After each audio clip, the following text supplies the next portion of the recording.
สบายดีเนาะวันนี้บอจองสิภาพมาโหดบักทัวเนาะบักทัวปลูกใหม่ต้องงามเนาะแหวนงามเนาะพี่น้องนะ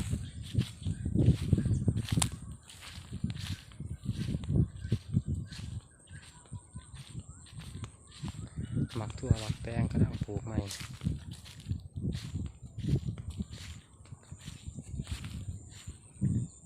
ทงหน้างามพี่น้องเขียวคุมทีอยู่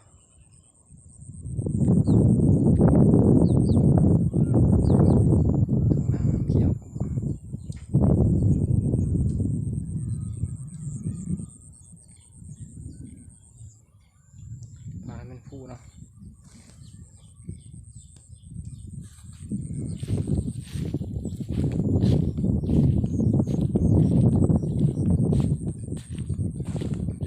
นี่คือน้ำเนาะน้ำแสง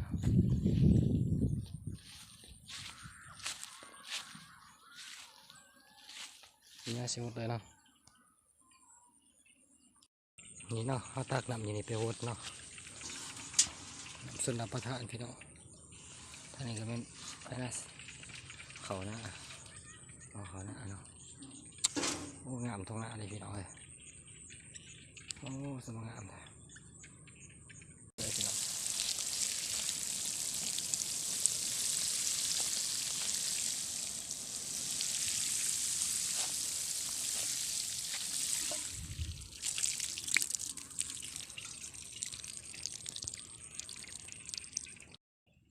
ต้นนี้เขาท่านได้ปลูกเนาะกำลังขุด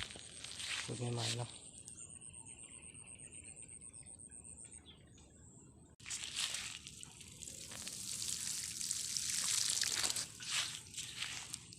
มาคุมมัน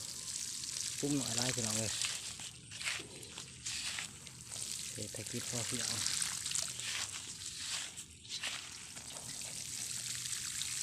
พี่กายมันปลูกข้าวโพดนะปลูกข้าวโพดแล้วมันโมเต็มพี่น้อง